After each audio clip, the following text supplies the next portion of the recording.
The heavy wooden door of the Bohemian Chancellery in Prague Castle burst open with a thunderous crash on a warm day in May of the year 1618. A crowd of angry Protestant noblemen surged into the room, and their boots echoed loudly against the stone floor as they surrounded the four Catholic regents seated at the table. The air was thick with tension, and the smell of dust and old parchment mixed with the sweat of nervous men. Count Thurn stood at the front of the group, and his hand rested ominously on the hilt of his sword, while he accused the imperial representatives of violating the letter of majesty, which guaranteed religious freedom. Arguments turned into shouting matches, and the shouting quickly escalated into physical violence, as the enraged mob grabbed two of the regents named Jaroslav Borzida of Martinus and Vilem Slavata of Clum, along with their secretary Philip Fabricius. The terrified men were dragged roughly toward the large window that overlooked the deep ditch of the castle below. Despite their desperate pleas for mercy and attempts to cling to the window frame, the three men were heaved out into the void. They plummeted 70 feet down, but miraculously survived the fall by landing in a pile of manure, which saved their lives but signaled the start of a catastrophe. This event, known as the Defenestration of Prague, was not merely an act of rebellion by disgruntled local nobles, but a spark that would ignite the entire continent of Europe. The fragile peace that had held the Holy Roman Empire together since the Peace of Augsburg was shattering under the weight of religious polarization and dynastic ambition. The empire was a complex patchwork of hundreds of semi-sovereign principalities and city-states where the religion of the ruler dictated the religion of the subjects. This delicate balance was now being threatened by a new wave of militant Catholicism and an equally determined Calvinist movement. At the center of this gathering storm stood the formidable figure of Ferdinand II, who was soon to become the Holy Roman Emperor. He was a devout Catholic who had been educated by the Jesuits, and he believed that his divine mission was to restore Catholicism as the sole religion of the empire. Ferdinand viewed Protestantism not just as a heresy, but as a political threat to his authority, and he was determined to crush it at any cost. His refusal to compromise with the Bohemian rebels made war inevitable and set the stage for a conflict that would drag on for 3 decades. Opposing the imperial might was Frederick V, the Elector Palatine, who was a young and ambitious Calvinist prince. The Bohemian rebels offered him the crown of Bohemia in defiance of Ferdinand, and Frederick accepted the title despite warnings from his advisors and his father-in-law King James I of England. By accepting the Bohemian crown, Frederick gambled everything on the hope that a Protestant alliance would rise to support him against the House of Habsburg. This decision earned him the nickname the Winter King, because his reign would last only a single season before disaster struck. The imperial forces moved swiftly to crush the rebellion, and the two armies met on the foggy slopes of White Mountain near Prague in November of 1620. The battle was short and decisive as the experienced soldiers of the Catholic Leg, led by the Count of Tilly, routed the disorganized Bohemian forces in less than 2 hours. Frederick fled into exile and left his subjects to face the wrath of the emperor. The aftermath was brutal, as 27 noble leaders of the rebellion were executed in the old town square of Prague, and their heads were displayed on the bridge tower. Victory at White Mountain did not bring peace to the empire, but instead it emboldened Ferdinand to pursue a more aggressive policy. He placed Frederick under the imperial ban, which stripped him of his lands and titles, and gave the electoral vote of the Palatinate to his ally Maximilian of Bavaria. This action alarmed Protestant rulers across Europe, who saw it as a violation of the imperial constitution and a sign that the emperor intended to dismantle their rights. The war expanded from a local Bohemian revolt into a wider German conflict as Spanish troops marched in to occupy the Palatinate. As the conflict spread, a new breed of military commander emerged on the battlefield. These were mercenary captains who raised private armies and sold their services to the highest bidder regardless of religious affiliation or political loyalty.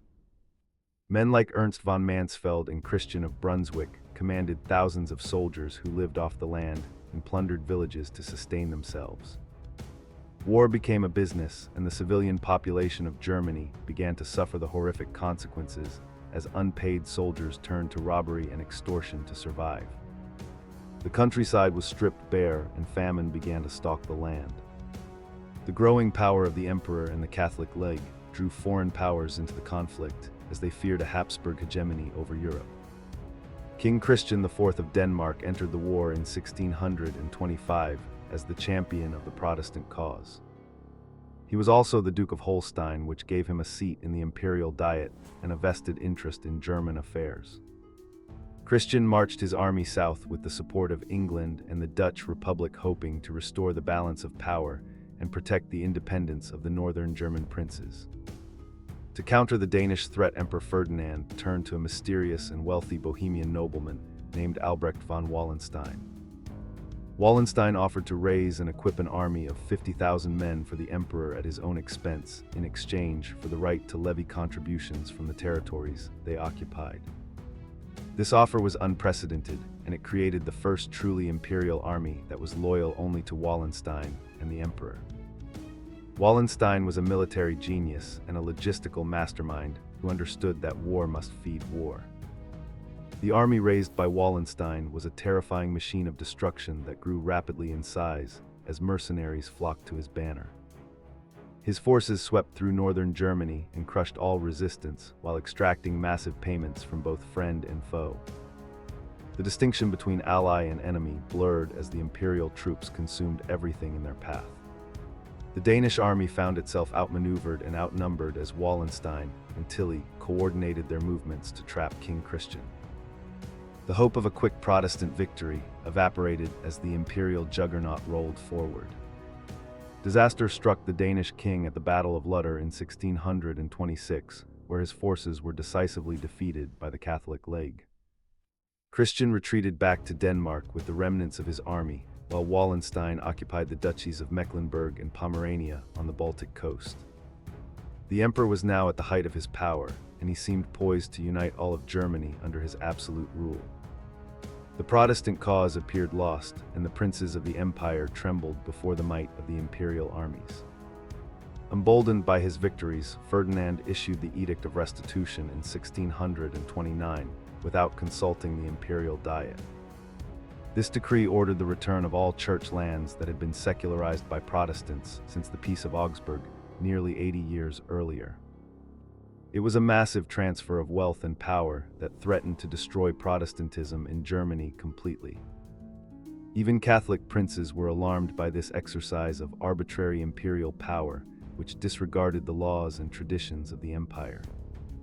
The edict turned the war from a political struggle back into a religious crusade. Just as the Protestant cause seemed hopeless, a new savior appeared from the north in the form of King Gustavus Adolphus of Sweden. He landed in Pomerania in the summer of 1630 with a small but highly disciplined army. Gustavus was a devout Lutheran who feared that a Habsburg dominance of the Baltic would threaten Swedish security. He was also a brilliant military innovator who had reformed his army into a modern fighting force that relied on speed and firepower rather than brute strength. The Swedish army was unlike anything Europe had seen before because it was based on a system of national conscription rather than unreliable mercenaries. Gustavus introduced lighter and more mobile artillery that could be moved quickly on the battlefield to support the infantry. He organized his troops into smaller and more flexible units that could react instantly to changing conditions. His soldiers were drilled relentlessly until they could fire their muskets in synchronized volleys that shattered enemy formations. This was the dawn of modern warfare. Before Gustavus could fully deploy his strength, a tragedy occurred that would stain the history of the war forever. The wealthy Protestant city of Magdeburg had allied with the Swedes and was besieged by imperial troops led by Tilly. When the city finally fell in May of 1631, the soldiers went on a rampage of looting and murder that resulted in the death of 20,000 civilians. Fire consumed the city and reduced it to ash in a single night. The sack of Magdeburg horrified Europe and galvanized Protestant resistance against the emperor. The two great armies finally clashed at the Battle of Breitenfeld in September of 1631. Tilly commanded the veteran forces of the Catholic League in their traditional massive squares, while Gustavus deployed his flexible Swedish brigades. The imperial heavy cavalry charged but was repulsed by the rapid fire of the Swedish musketeers. Gustavus then launched a counterattack that flanked the Catholic army and drove them from the field in a panic. It was the first major Protestant victory of the war, and it destroyed the aura of invincibility that had surrounded the Catholic leg. Gustavus Adolphus became known as the Lion of the North, and he was hailed as a liberator by Protestants across Germany. He marched his army south into the heart of the Catholic territories and captured city after city. He spent the winter in the rich Rhineland while his troops were welcomed by the local population. The Swedish king began to dream of creating a new Protestant federation in Germany under his leadership. The road to Vienna seemed open, and the Emperor Ferdinand was left with no army to defend his capital. In his desperation, the emperor had no choice but to recall Albrecht von Wallenstein, whom he had dismissed earlier due to pressure from the German princes. Wallenstein agreed to return only on the condition that he be given absolute control over the army and the right to negotiate peace. He quickly raised a new force and marched to confront the Swedes. Wallenstein was the only commander capable of matching Gustavus in strategy, and he adopted a defensive strategy that frustrated the Swedish king and forced him into a battle of attrition. The showdown between the two military giants took place at the Battle of Lutzen in November of 1632. A thick fog blanketed the field as the armies clashed in a confused and bloody struggle. The fighting was fierce and chaotic, with neither side able to gain a clear advantage.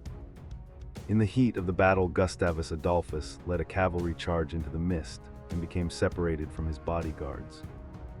He was shot multiple times and fell dead from his horse, while his troops continued to fight unaware of his fate. The Swedes won the Battle of Lutzen, but the victory was hollow because they had lost their charismatic leader. The death of Gustavus Adolphus left the Protestant alliance without a clear head, and the different factions began to squabble among themselves. The war lost its ideological clarity and descended into a brutal struggle for survival and territorial gain. The Swedish Chancellor Axel Oxenstierna took control of the war effort, but he lacked the military genius and the royal authority of his late master. Wallenstein did not exploit the death of his rival, but instead entered into secret negotiations with the enemies of the emperor. His behavior became increasingly erratic and paranoid as he sought to carve out his own kingdom in the center of Europe. Ferdinand became convinced that his general was plotting treason, and he signed a secret order for his elimination. In February of 1634, a group of Irish and Scottish officers loyal to the emperor assassinated Wallenstein in his bedroom at Eger. The imperial forces reorganized under the command of the emperor's son and joined forces with a Spanish army that had marched up from Italy. They inflicted a crushing defeat on the Swedes at the Battle of Nordlingen in 1634. The Swedish army was virtually destroyed, and the Protestant princes of Germany hastened to make peace with the emperor. The Peace of Prague was signed the following year, and it seemed that the war was finally drawing to a close with a Habsburg victory. However, the war was about to enter its deadliest and most cynical phase, as France decided to intervene directly. Cardinal Richelieu, the first minister of France, was a prince of the church, but he feared the power of the Habsburgs more than he feared Protestant heresy. He believed that if the Habsburgs controlled both Spain and Germany, then France would be encircled and choked. Richelieu declared war on Spain and the Holy Roman Empire in 1635, bringing the immense resources of France into the conflict. This intervention by Catholic France on the side of the Protestants marked a shift from religious war to a war of political hegemony. Richelieu operated on the principle of raison d'etat, or reason of state, which placed the national interest above religious considerations. The war was no longer about theology or church lands, but about who would dominate Europe. French gold subsidized the Swedish army, and French troops opened new fronts in the Rhineland and the Netherlands. The suffering of the German people was prolonged for another 13 years. The conflict degenerated into a stalemate of exhaustion, where armies marched back and forth across a wasteland. The soldiers were often starving and in rags, and they took what little remained from the peasantry. Discipline broke down completely, and atrocities became commonplace. There were no great decisive battles like Breitenfeld or Lutzen anymore, but only a grinding war of sieges and skirmishes. The primary goal of the armies was simply to find enough food to keep going until the next season. The civilian toll during this period was catastrophic, as disease and famine killed far more people than muskets or cannons. The wolf of the 30 Years' War was hunger, and it visited every cottage and castle alike. Entire villages were depopulated and the fields returned to forest. Reports from the time describe people eating grass and even engaging in cannibalism in their desperation. The social fabric of Germany unraveled as law and order collapsed, and bands of brigands roamed the countryside. The turning point came in 1643 at the Battle of Rocroi, where a young French commander named the Duke of Enghien destroyed the Spanish army of Flanders. The Spanish infantry, known as the tercios, had been considered invincible for over a century, but they were annihilated by the French cavalry. This victory signaled the end of Spanish military dominance and the rise of France as the premier land power in Europe. The Habsburgs were running out of men and money. Peace negotiations finally began in the region of Westphalia in 1644, but the fighting continued while the diplomats talked. The Congress was held in two separate cities, with the Catholics gathering in Munster and the Protestants in Osnabrück. It was the first great diplomatic congress in European history, and it involved representatives from nearly every power on the continent. The negotiations were incredibly complex, as they had to address constitutional issues of the empire, as well as territorial claims. For 4 long years, the diplomats haggled over borders and titles, while the armies continued to burn villages to gain leverage at the negotiating table. The French and Swedes demanded territorial compensation for their efforts, while the German princes sought to regain their independence from the emperor. The issue of religious toleration was also central to the talks. Finally, after endless delays and compromises, the treaties were signed in October of 1648. The Peace of Westphalia was a landmark event that fundamentally changed the political map of Europe. It recognized the sovereignty of the 300 German princes and effectively destroyed the political power of the Holy Roman Emperor. The dream of a unified Catholic empire was dead, and Germany would remain a fragmented collection of states for another 2 centuries. The treaties also formally recognized the independence of the Dutch Republic from Spain and the Swiss Confederation from the Empire. In religious terms, the Peace of Westphalia confirmed the Peace of Augsburg, but added Calvinism as a recognized religion alongside Catholicism and Lutheranism. The principle of cuius regio ius religio was retained, but with modifications that protected the rights of religious minorities in certain areas. It was agreed that the religious boundaries would be frozen as they stood in 1624. This effectively ended the era of religious wars in Europe, as religion was removed as a cause for state conflict. The most significant legacy of Westphalia was the establishment of the concept of state sovereignty. The treaties established the principle that each state was master of its own domestic affairs and that other states had no right to interfere. This concept became the foundation of the modern international system of nation-states.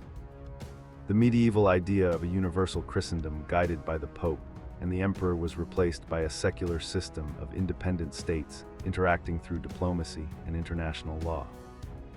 The cost of this new order was paid in blood by the German people who had endured a generation of war. It is estimated that the population of the Holy Roman Empire fell by 30 to 40% during the war. Some regions lost as much as 2/3 of their inhabitants.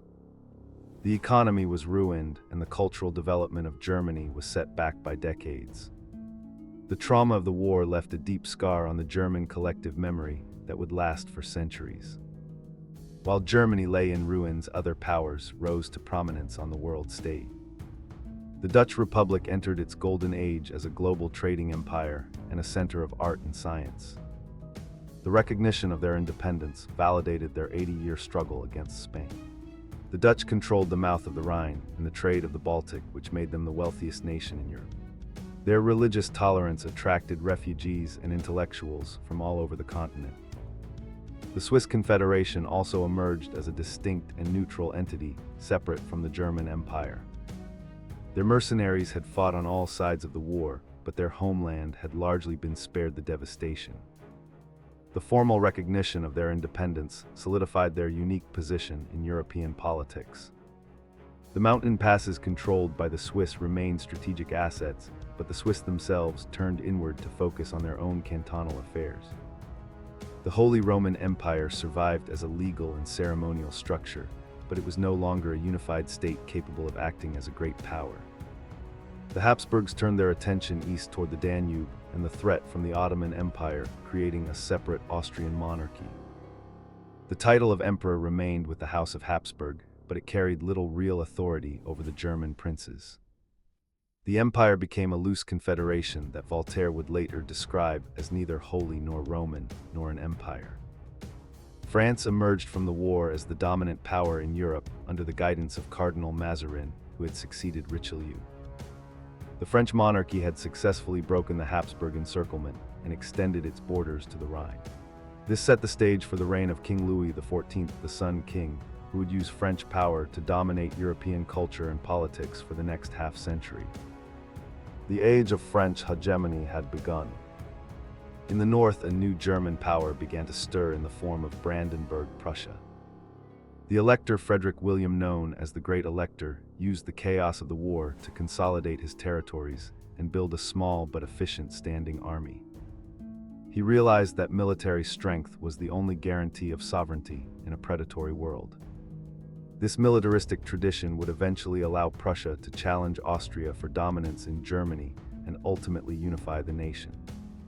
The 30 Years' War also brought about a military revolution that transformed the nature of warfare. The era of the condottieri and independent mercenary captains was over. States began to raise professional standing armies that were paid and equipped by the central government. The size of armies grew, and the complexity of logistics required the development of state bureaucracies. War became a state monopoly, and the monopoly on violence became a defining characteristic of the modern state. Perhaps the most profound change was the secularization of politics. Before the war, alliances were largely determined by religious confession, but after the war they were determined by state interest. Catholic France could ally with Protestant Sweden against Catholic Austria without hesitation. Religion remained important in private life, but it was no longer the primary driver of international relations. The age of confessional strife gave way to the age of cabinet wars and dynastic struggles. The cultural memory of the war lingered in literature and art as a warning against the dangers of fanaticism. The novel Simplicissimus by Grimmelshausen vividly depicted the absurdity and brutality of the conflict through the eyes of a simple peasant. It served as a reminder that the grand ambitions of princes and prelates were paid for by the suffering of the common people. The war taught Europe a hard lesson about the limits of violence as a tool for resolving religious differences. We must ask ourselves if the result was worth the unimaginable cost in human life and suffering. Was the drawing of new lines on a map and the establishment of diplomatic protocols worth the destruction of a third of the German population? The war settled the religious question not by conversion, but by exhaustion. It proved that neither side could destroy the other, and that they must learn to coexist, however grudgingly. The reveal is that the modern world was forged in the fires of this terrible conflict. The principles of sovereignty and non-intervention that we take for granted today were born out of the necessity to end the slaughter. The Peace of Westphalia created a framework that allowed independent states to exist without constant war over ideology. It was a flawed and fragile peace, but it was the beginning of the international order that still governs the world. From the window in Prague where 3 men fell into a ditch to the velvet-covered tables of Munster where treaties were signed, the journey was long and bloody. The 30 Years' War stands as a grim monument to the destructive power of religious intolerance and the resilience of the human spirit. It reminds us that the price of order is often steep, and that the whispers of the past still echo in the political structures of our present.